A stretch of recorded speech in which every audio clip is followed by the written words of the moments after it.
lagi dengan bimbingan belajar Arif. Pada pertemuan ini kita akan membahas tentang fisika, yaitu gaya gerak listrik atau GGL dan juga tegangan jepit. Di sini ada gambar dan juga ada contoh soal. Dimana di sini saya lihat bahwa ada kesamaan di antara GGL dan tegangan jepit. Di mana kesamaannya itu diukur dengan alat voltmeter dan satuannya adalah volt. Itu merupakan kesamaan dari gaya gerak listrik. Nah, di samping ada persamaan tentu ada perbedaan GGL dan tegangan jepit. Ini gambar daripada GGL dan itu gambar daripada tegangan jepit. Di mana GGL terlihat saklarnya terbuka, tentu arus tidak akan mengalir, lampu tidak menyala, tetapi voltmeter menunjukkan angka tertentu dinamakan GGL atau dengan kode E ya. Kemudian di situ sebelahnya saklar tertutup, ini saklar tertutup, sehingga ada aliran listrik, tentunya lampu akan menyala.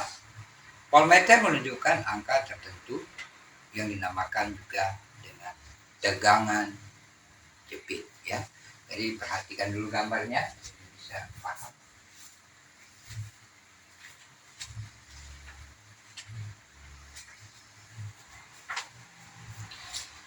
Nah, di dalam hal ini juga GGL juga menggunakan hukum Ohm. Seperti lihat gambar yang ketiga, GGL dan tegangan jepit V, di mana situ ada R, ada volt, ada arus. P, beda potensial, sama dengan arus dikali hambatan. Nah, jumlah voltasenya itu I kali R dalam. Nah, itu untuk tegangan jepit ya. Nah, kemudian di situ E sama dengan beda potensial ditambah dengan jumlah daripada potensial. Kemudian E sama dengan I buka kurung R ditambah R, di mana delta V itu tegangan hilang atau volt, satuannya R itu hambatan dalam, satuannya adalah volt. Nah, di sini ada contoh soal yang kita bisa lihat di sini adalah E sama dengan 3,5 volt, hambatan R dalamnya, hambatan dalamnya 0,6 ohm.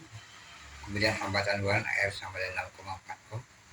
Nah, ditanya kuat arus yang melalui R dan tegangan ujung R masing-masing. Nah, di sini E-nya 3,5 volt, R-nya 6,4 ohm, kemudian hambatan dalamnya 0,6 ohm. Nah, kita gunakan rumus adalah I sama dengan GGL per R plus R kecil ya. 3,5 volt per 6,4 ohm ditambah 0,6 ohm. Setelah dihitung akan kita dapatkan 0,5 ampere ya. Kemudian di situ juga VR sama dengan I kali R, 0,5 kali 0,4 sama dengan 3,2 volt. Nah, ini merupakan bentuk daripada salah satu contoh menyelesaikan gaya gerak listrik GGL dan tegangan jepit fisika. Nah, di sini saya uraikan, di sini ada elemen primer dan juga elemen sekunder. Nah, di mana saya jelaskan bahwa di sini adalah elemen primer itu adalah suatu sumber tegangan yang apabila energi pada elemen tersebut habis karena dipakai maka tidak dapat diisi kembali. Jadi tidak dipakai tidak dapat diisi kembali ya. Ada dua macam elemen primer. Pertama, elemen primer basah. Nah, biasanya elektrolit dari bahan asam sulfat atau juga disebut dengan H2SO4 ya. Sedangkan pada elemen kering, elektrolitnya terbuat dari bahan kering, misalnya serbuk karbon, kemudian juga salmiak, dan juga batu kawi. Nah, macam-macam elemen primer basah, yaitu satu atau A, elemen volta, B, elemen Lenz, kemudian C, elemen Daniell. Nah, kemudian di situ macam-macam elemen primer kering, yaitu baterai dan elemen alkalin ya. Nah, ini saya jelaskan juga tentang elemen volta. Elemen volta adalah elemen listrik yang paling sederhana. Elemen volta dibuat pertama kali oleh Alessandro Volta pada tahun 1759. Nah, susunan dasar elemen sederhana ini adalah pelat tembaga sebagai elektrode positif, pelat seng sebagai elektrode negatif. Ini yang pada elemen volta ya. Hal ini karena potensial tembaga lebih tinggi dari potensial seng. Larutan asam sulfat atau H2SO4 pada elemen sederhana ini berfungsi sebagai elektrolit atau zat yang menghantarkan arus listrik. Ini penjelasan tentang elemen volta ya. Ujung-ujung kedua lempeng tersebut mempunyai beda potensial lebih kurang 1 volt. Ini untuk yang elemen volta ya. Kemudian ada lagi elemen Leach-Lin. Elemen Leach-Lin merupakan penyempurnaan daripada elemen volta. Batang karbon sebagai anoda, batang seng sebagai katoda, dan larutan amonium klorida atau NH4Cl. Ini yang untuk elemen Leach-Lin ya. Kemudian yang elemen Daniel, elemen ini merupakan hasil modifikasi dari elemen volta dengan cara memperbaiki penampilan dari elemen itu sendiri.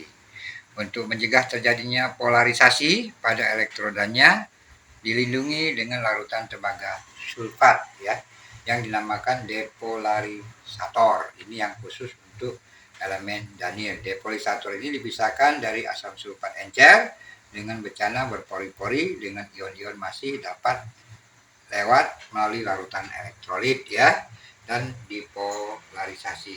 Ini sengaja memang saya tidak uraikan karena memang media kita agak kurang ya, jadi saya jelaskan di sini. Kemudian di situ ada macam-macam elemen kering tadi ya, yaitu baterai dan elemen alkalin ya, saya jelaskan tadi.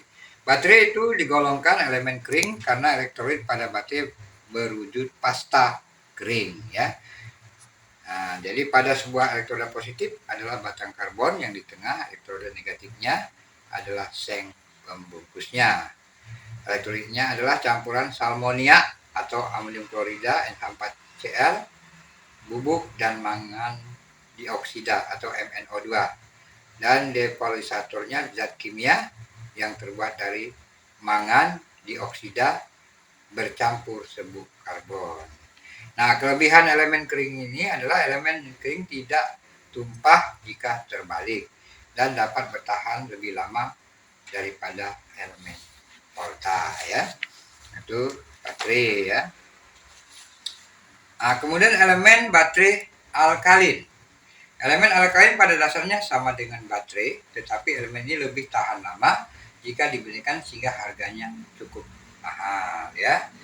Elektroda positifnya merupakan pusat elemen dari serbuk seng. Elektroda negatifnya adalah pelat yang mengandung mangan dioksida yang mengitari elektroda positifnya. Elektrolitnya adalah pasta dari kalium hidroksida dan seng oksida. Nah, kemudian kita masuk ke elemen sekunder ya, atau elemen kering. Oke ya, di situ ada contoh elemen icat dan atau nikel kadmium. Elemen kering kecil yang dapat diisi ulang. Elektroda negatifnya adalah nikel hidroksida dan elektroda positifnya adalah kadmium. Elektrolitnya adalah kalium hidroksida yang berbentuk pasta. Beda potensialnya lebih kurang 1,2 volt. Sumber tegangan modern seperti dinamo. Ini gunanya adalah mengubah energi gerak menjadi listrik. Sementara sel surya dapat menghasilkan arus listrik jika dikenai cahaya. Arus listrik yang dihasilkan sangat kecil. Untuk menghasilkan arus listrik yang lebih besar, maka harus buat sel surya yang besar dan ditempatkan pada bidang yang cukup luas. Kemudian ada lagi piezoelektrik. Piezoelektrik menghasilkan arus listrik jika mendapat tekanan. Makin kuat tekanan, makin besar arus listrik yang dihasilkan. Contoh bahan ini adalah kristal barium tanah dan kristal turmalin.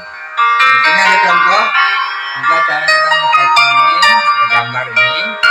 Maka besar tegangan listrik pada bersesuaian adalah, nah ini RS ya, seri R1 2 ohm, R2 3 ohm, R3 4 ohm.